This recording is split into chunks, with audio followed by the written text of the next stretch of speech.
Le Burkina doit réussir dans sa quête de souveraineté réelle, réussir dans la lutte contre le terrorisme et dans la dynamique de développement endogène.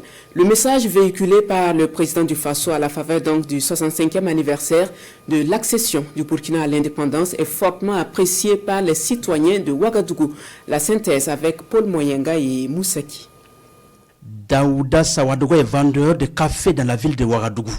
Il a suivi l'adresse à la nation du chef de l'État, le capitaine Ibrahim Traoré.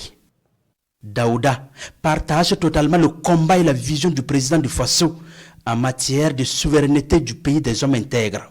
Tout ce qu'il a parlé, c'est bon. C'est tout la souveraineté. Même dans la cour, si tu n'es pas souverain, tu es esclave, et tout jusqu'à tes enfants. Mais si tu es autonome, on est riche, alors qu'on a falaté qu'on est pauvre. Pourtant, on n'est pas pauvre. Tout ce que le président a parlé, c'est ce qu'on attendait. Il faut être fort, parce qu'au fond, il avait dit que c'est lui qui veut la paix, n'est qu'à préparer la guerre.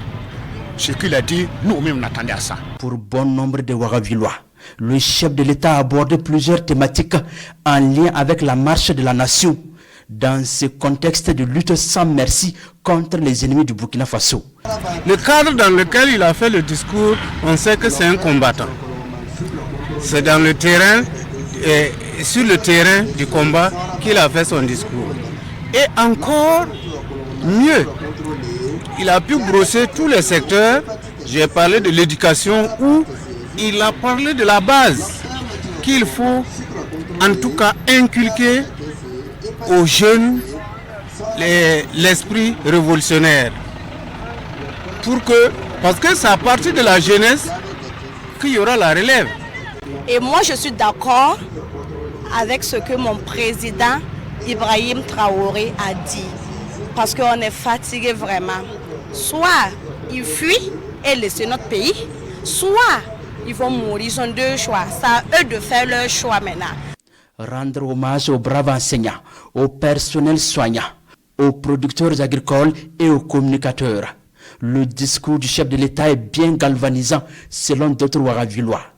Surtout pour des hommes et femmes qui ont la charge de former les bâtisseurs du Burkina Faso de demain. Une adresse à la nation qui nous a beaucoup marqué, surtout au niveau des enseignants. Ça va vraiment galvaniser beaucoup d'enseignants dans leur travail, parce qu'on a besoin que ça, à l'heure là.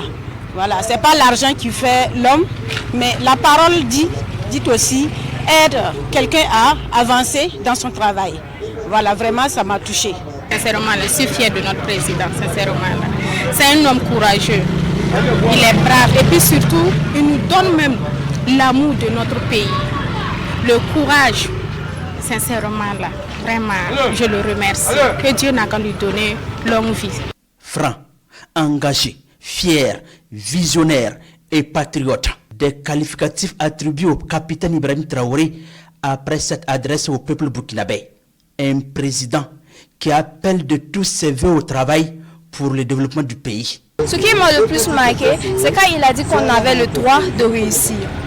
Ça nous montre à quel point, ça nous met déjà dans la tête qu'on doit réussir. À chaque fois qu'on marche, on doit se dire, on doit réussir. Surtout quand on voit le président se battre pour nous, ça devait nous tirer même.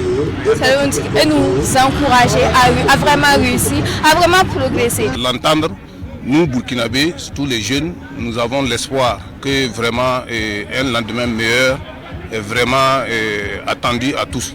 Voilà, et vraiment nous ne pouvons que lui souhaiter bon vent et demander aussi à l'ensemble de la population burkinabé de s'aligner vraiment derrière le président. Une fois de plus, le chef de l'État manifeste sa foi en un avenir radieux du Burkina Faso. Un espoir que partagent tous ces Ouagavillois. Ils rendent également hommage au peuple burkinabé et à ses forces combattantes en ces jours de célébration du 65e anniversaire de l'indépendance du pays.